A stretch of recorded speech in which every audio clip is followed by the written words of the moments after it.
ایمان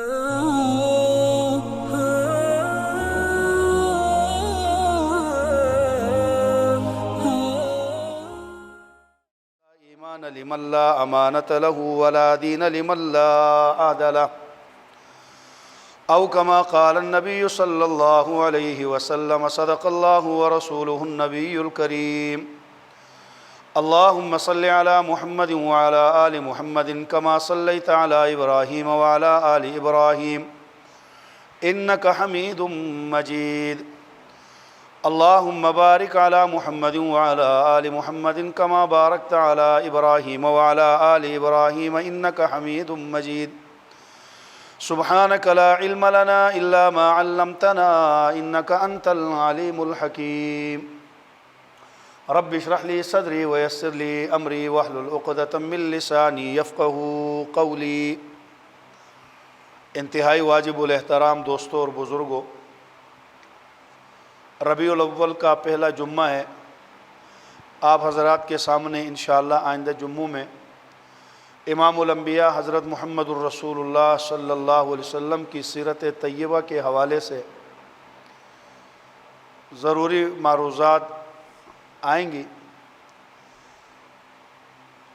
آج آپ کے سامنے میں نے قرآن کریم کی ایک آیت تلاوت کی ہے اور ذخیرہ احادیث میں سے ایک حدیث مبارکہ کی تلاوت کی ہے۔ اللہ تبارک و تعالیٰ اس کا صحیح معنی مفہوم بیان کرنے کی توفیق عطا فرمائے۔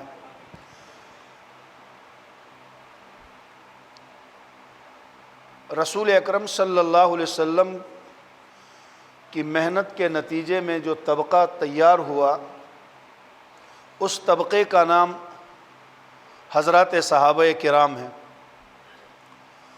روئے زمین میں جس طرح تمامی انبیاء علیہ الصلوۃ والسلام سے افضل اور اعلیٰ اور سارے نبیوں کے سرتاج ہمارے نبی حضرت محمد صلی اللہ علیہ وسلم ہیں، اسی طرح تمام انبیاء علیہ السلام کے صحابہ کرام میں، تمام انبیاء کے ساتھیوں میں حضور علیہ السلام کے صحابہ سب سے اعلیٰ اور سب سے بہترین جماعت ہیں۔ اکثر صحابہ کرام وہ ہیں جن کا تعلق عرب کے قبیلے سے اور سرزمین عرب سے تھا۔ کچھ صحابہ وہ تھے جو مختلف علاقوں سے آئے، جیسے قبیلہ دوست سے، قرن سے، یمن سے، روم سے، ایران سے۔ یہ چند ایک صحابہ کرام ہیں جو باہر سے آئے۔ اکثر و بیشتر وہ ہیں جو عربی النسل تھے۔ وہ عربی ہونے کے باوجود اور عربی لغت کو اچھی طرح سمجھنے کے باوجود قرآن کریم کی بہت ساری آیات اور اللہ کے نبی کے بہت سارے ارشادات وہ تھے جن کو وہ سمجھنے کے لیے رسول اکرم صلی اللہ علیہ وسلم کے پاس جاتے اور قرآن کریم کی اس آیت کو عربی ہونے کے باوجود سمجھ نہیں آتی تو جا کے نبی پاک علیہ السلام سے پوچھ لیتے، پوچھ کر وہ سمجھ لیتے۔ اسی وجہ سے حضرات صحابہ کرام کا دین محفوظ تھا۔ جیسے ان کے ہاں کوئی مسئلہ پیش آ جائے تو ویسے صحبت میں تو سارے صحابہ برابر ہیں۔ حضور علیہ السلام کے صحابی ہونے کے اعتبار سے ہر صحابی نفس صحابیت میں برابر ہے، لیکن آگے صحابہ میں کچھ وہ تھے جن کا مقام علمی اعتبار سے چند صحابہ کرام سے اوپر تھا، جنہیں مجتہدین کہتے تھے، اور باقی صحابہ ان سے پوچھ کر چلتے تھے، اس لیے صحابہ کا دین محفوظ تھا۔ مثال کے طور پر آج ہمارے معاشرے میں دین میں بگاڑ کیوں ہے کہ ہر آدمی دین کا ترجمہ اپنی سمجھ کے مطابق کرتا ہے اور اسی سمجھ پر خود بھی چلتا ہے، اوروں کو بھی کہتا ہے میرے خیال سے یہ مسئلہ ایسے ہے، اور لوگوں کو لے کر چل پڑتا ہے۔ کسی مسئلے پر گفتگو کرے، 10 آدمی بیٹھے ہوں تو 10 میں سے کوئی ایسا ایک آدھ اگر ہو تو ہو جو کہے کہ بھائی یہ مسئلہ علماء سے مفتیوں سے جا کر پوچھ لو، یہ ہمارا مسئلہ نہیں ہے، بلکہ ہر آدمی اس مسئلے پر اپنی رائے پیش کرے گا، اس لیے دین غیر محفوظ ہو گیا۔ صحابہ کی 1.25 لاکھ کی مبارک جماعت حضور اکرم صلی اللہ علیہ وسلم سے تربیت لے کر آئی۔ تعلیم یافتہ ہو، تربیت یافتہ نہ ہو تو اس سے خطرہ ہے۔ حضرت مولانا جمشید صاحب رحمۃ اللہ علیہ رائیون میں ایک بہت بڑے بزرگ تھے، تبلیغی جماعت کے بہت بڑے بزرگوں میں ان کا شمار تھا، اور واقعتاً وہ بہت بڑے بزرگ تھے۔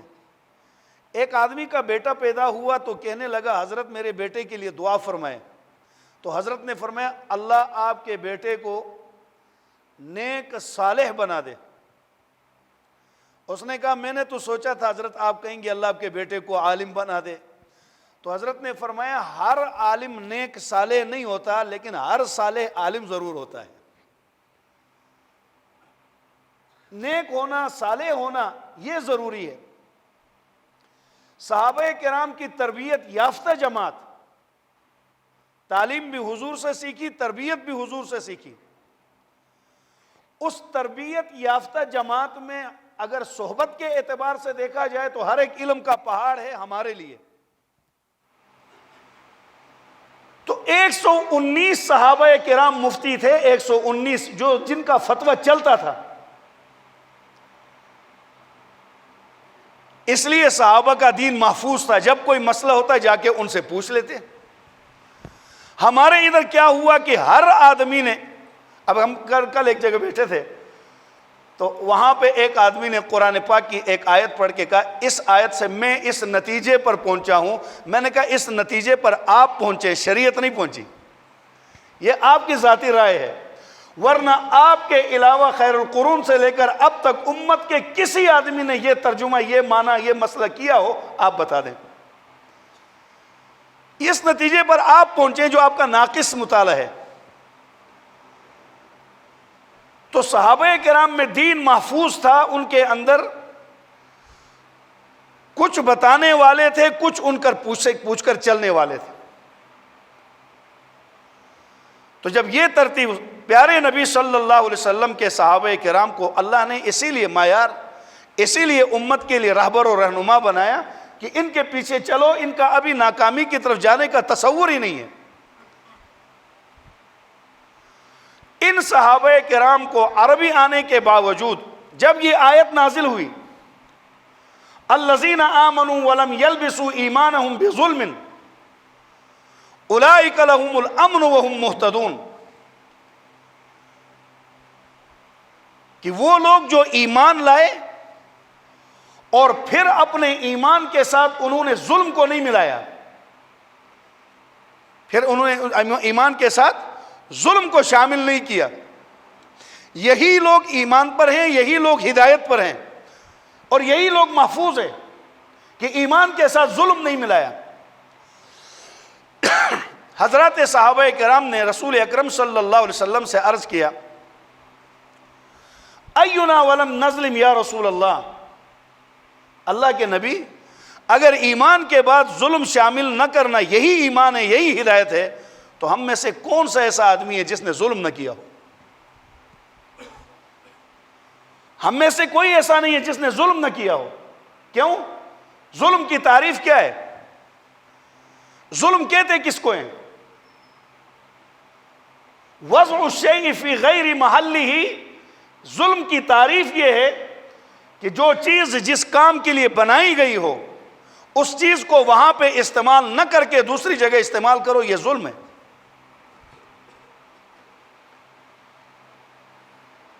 یہ ظلم ہے۔ اگر ایک آدمی ٹوپی کو اٹھائے پیروں پہ رکھ لے، یہ ظلم ہے، ٹوپی سر کے لیے بنی ہے، اور ایک آدمی جوتے اٹھا کے سر پہ رکھ کے پھرے، یہ ظلم ہے۔ جوتا پیروں کے لیے بنا ہے، سر کے لیے نہیں بنا۔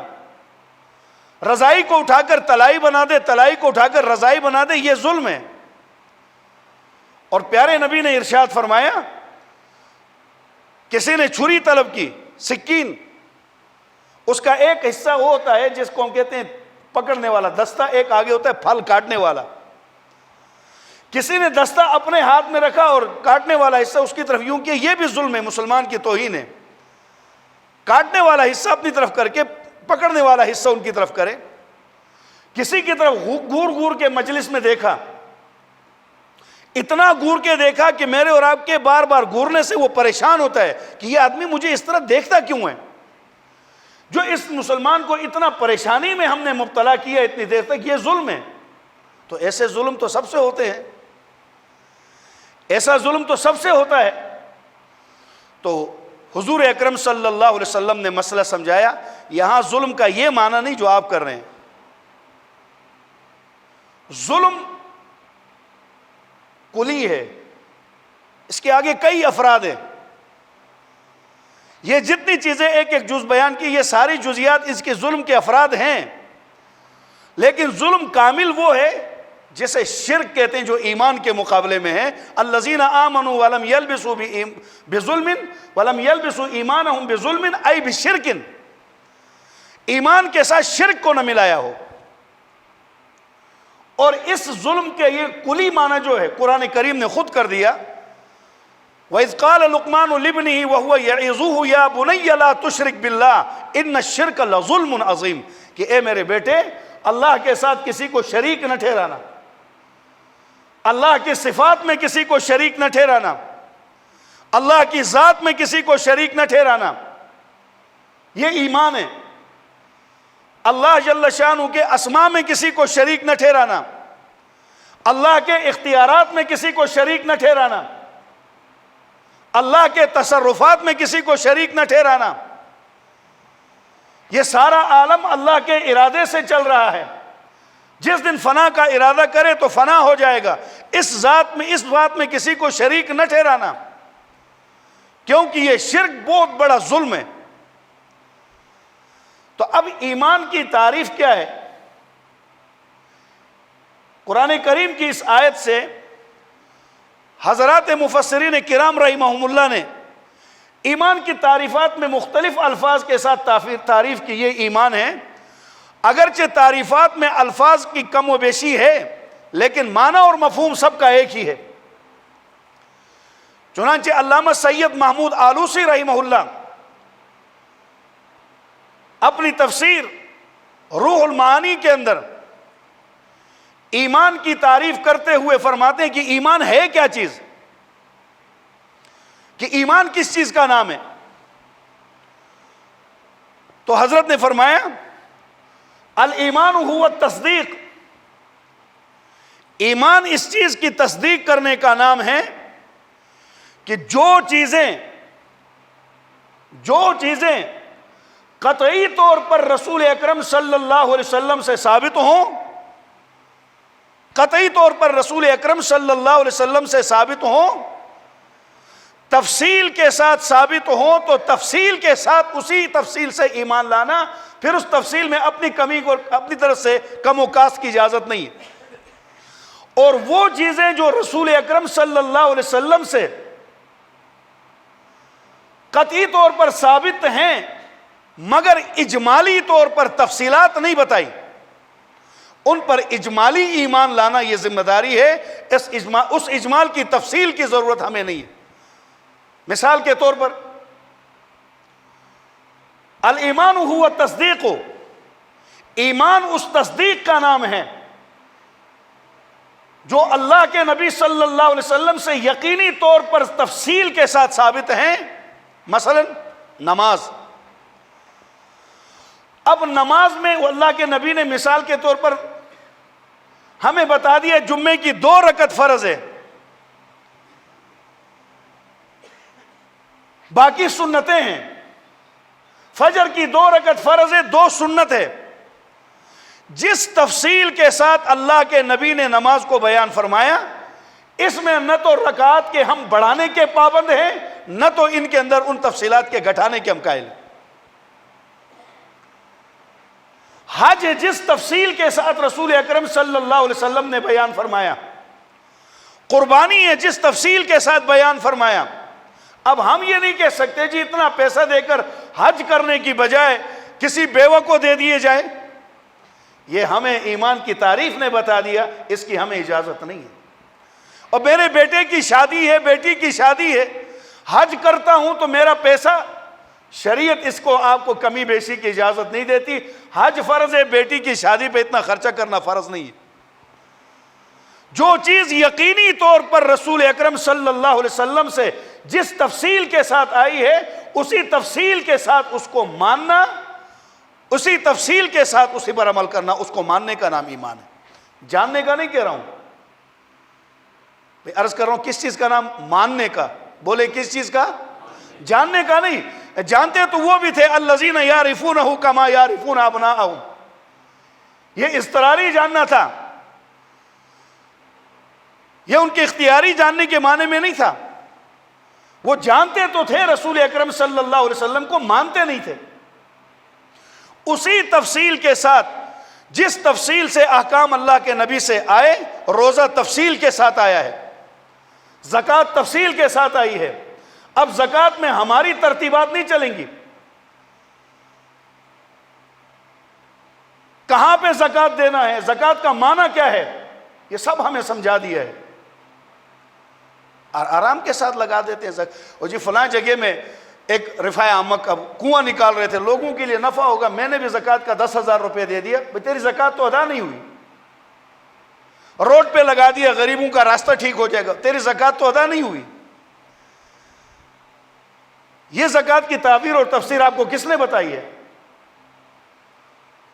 اور جس چیز کو اللہ کے نبی سے یقینی طور پر ثابت ہے مگر اجمالی، جیسے موت کے بعد عذاب قبر کی احادیث موجود ہیں، اس کی تفصیلات ہم کیا ترتیب ہوتی ہے، اندر کے حالات کیا ہیں، ہمیں صرف اس بات پر ایمان ہے کہ امام بخاری نے باب باندھا، امام مسلم نے باب باندھا اور عذاب قبر کی روایات لائے، ثواب قبر کی روایات لائے.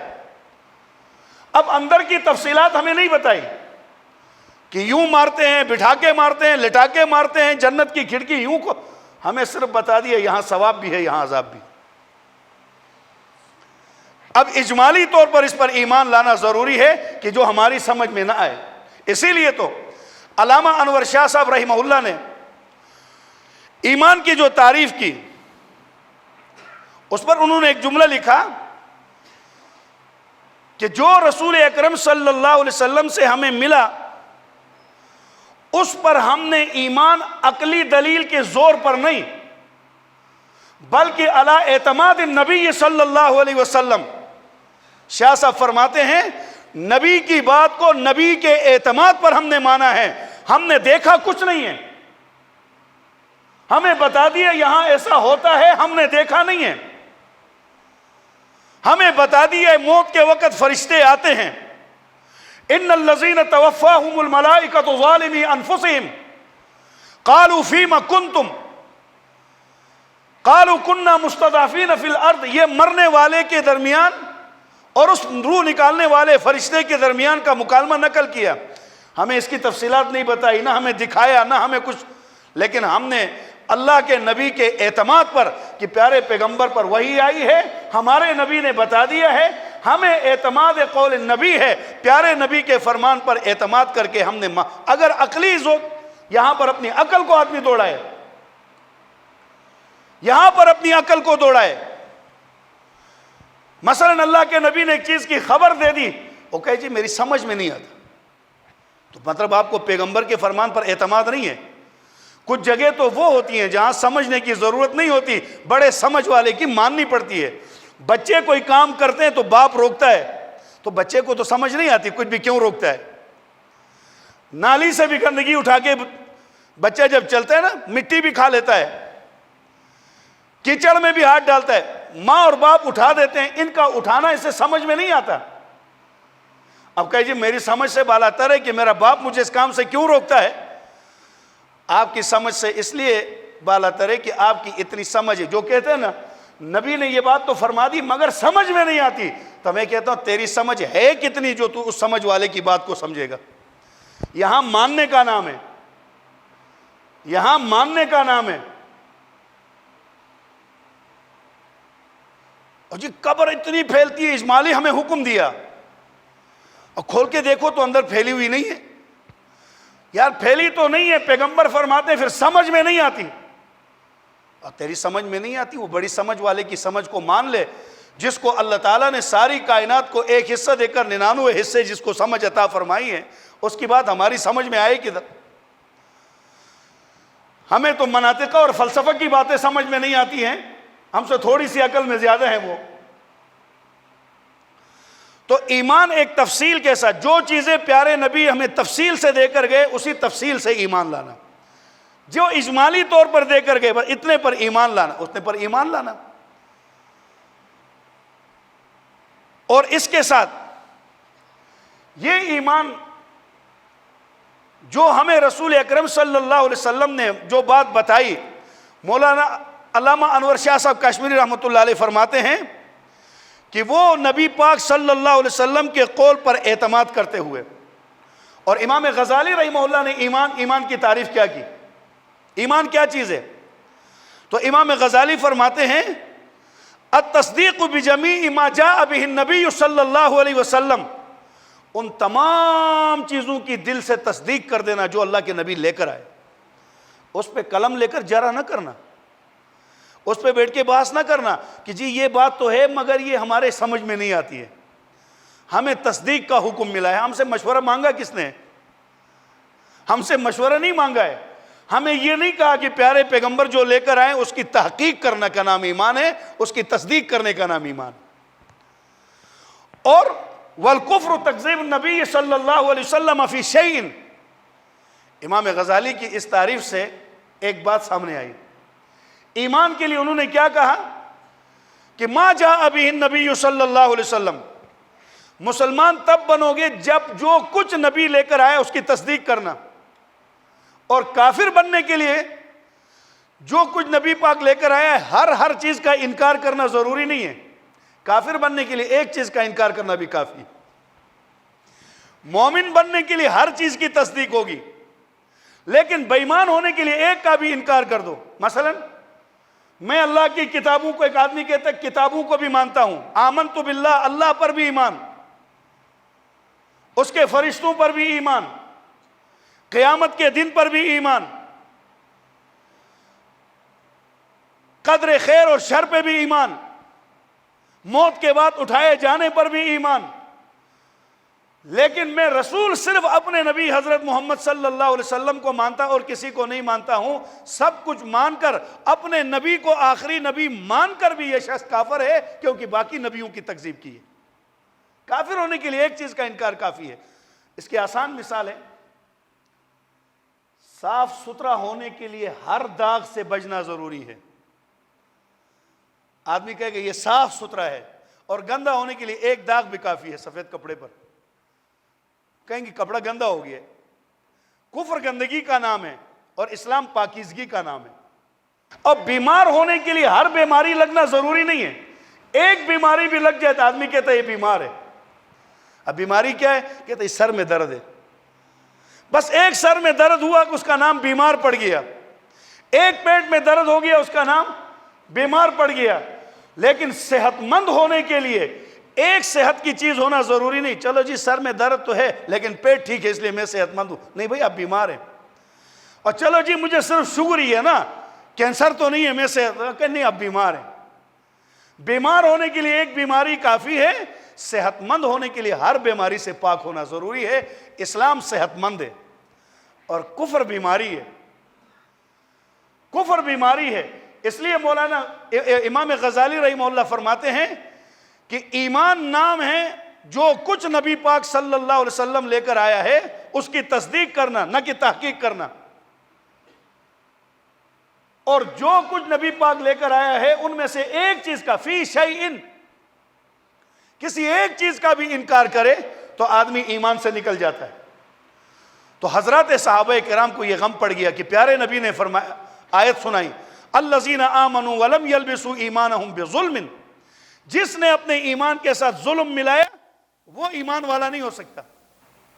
تو صحابہ نے کہا ظلم تو ہم میں سے ہر ایک نے کیا ہے اور ہم سے بھی ہوتا ہے، اور ظلم کی صورتیں میں نے بتا دی، کسی مسلمان کو اذیت پہنچا دو یہ بھی ظلم ہے، تو پھر تو وہ مومن نہ ہوا۔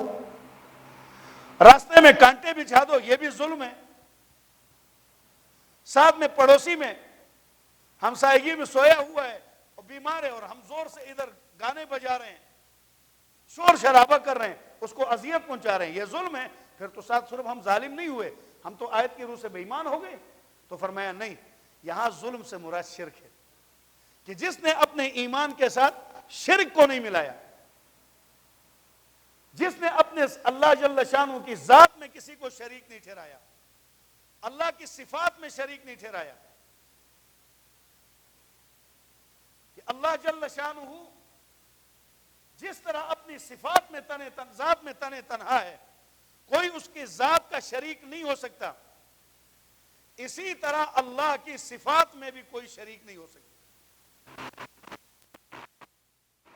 اسی طرح اللہ کی صفات میں کوئی شریک نہیں۔ مثلا اللہ کی ایک صفت ہے کہ ہر پوشیدگی کو، چاہے زمین کی تہ میں ہو، چاہے آسمانوں کے بادلوں سے اوپر ہو، چاہے ذرات کی شکل میں ہو، چاہے پہاڑوں کی شکل میں ہو، چاہے کوئی کہیں پہ چھپا ہو یا کسی نے کچھ دل میں چھپایا ہو، سب کچھ کو جاننے والا کون ہے؟ اللہ ہے۔ اللہ کی ایک صفت قرآن نے بیان کی، اور بھی بہت ساری ہے، وَهُوَ السَّمِيعُ الْعَلِيمُ، وہ ایسا علم والا، وَهُوَ السَّمِيعُ الْعَلِيمُ، وہ سننے والا، وہ جاننے والا۔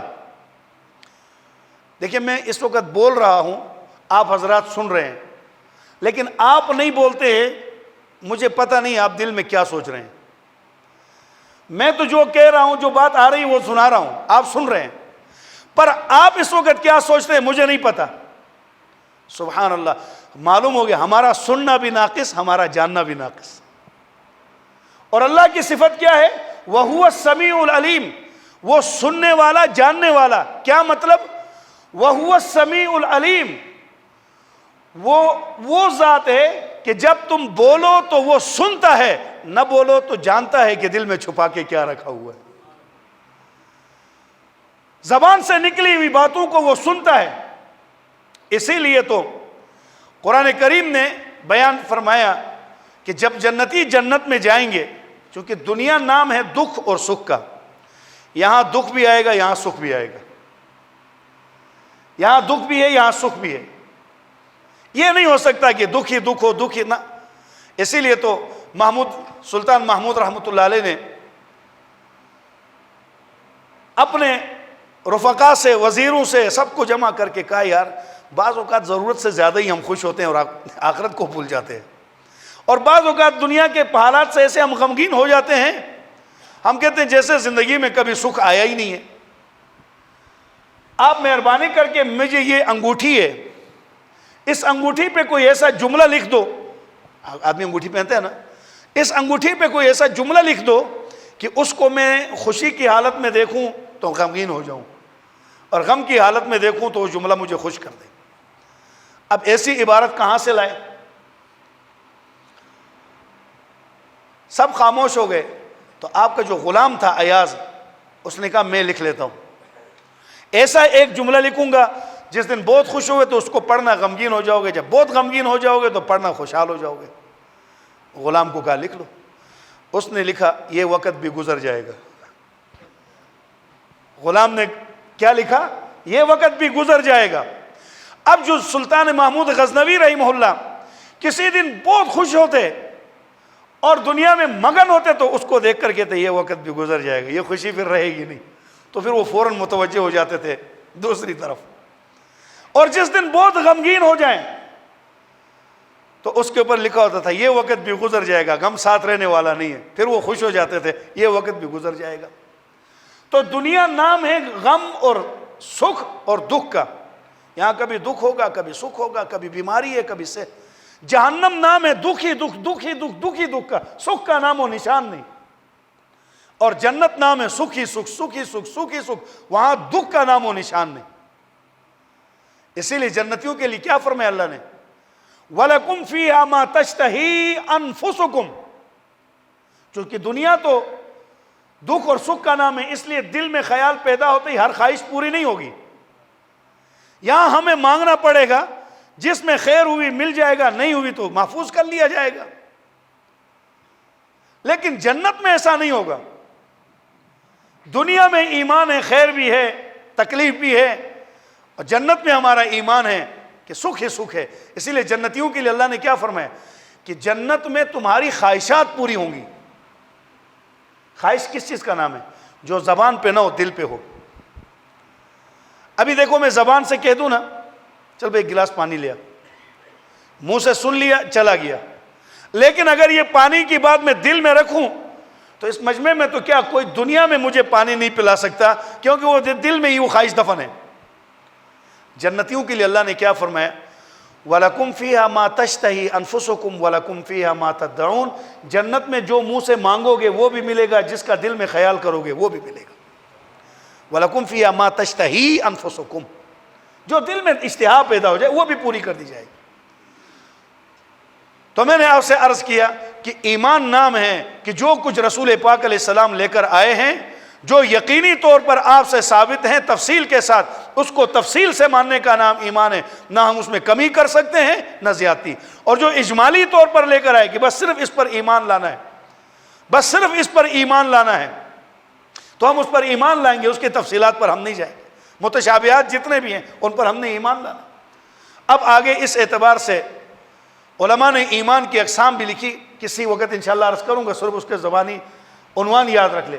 اس اعتبار سے یہ جو کچھ لے کر آئے ہیں ان سے ایمان بڑھتا بھی ہے گھٹتا بھی ہے. ایمان بڑھنے اور گھٹنے کا نام ایمان کی حلاوت میں ترقی ہونا, ایمان کی حلاوت میں کمی کا آ جانا. اس اعتبار سے ایمان کی 5 قسمیں بنتی ہیں. نمبر 1, ایمان مطبوع جو مہر شدہ ہے, اس نے نہ اوپر جانا ہے نہ نیچے آنا ہے, اپنی جگہ جب سے ہے, وہ ہے فرشتوں کا ایمان. فرشتوں کے ایمان میں ترقی نہیں ہوتی اور نہ ہی اس کے ایمان میں کمی آتی ہے. ان کو ایمان جو ملا اس پر ایمان لائے. دوسرا, پھر اس کی تفصیلات انشاءاللہ وقت کم ہے کسی جمعے میں عرض کروں گا. دوسرا ایمان, ایمان معصوم. انبیاء علیہ السلام جو معصوم ذوات ہیں ان کا ایمان وہ بڑھتا ہی جاتا ہے. نبیوں کا ایمان نیچے نہیں آتا, ان کی کیفیت دن بدن بڑھتی چلی جاتی ہے. اور نمبر 3, ایمان مقبول.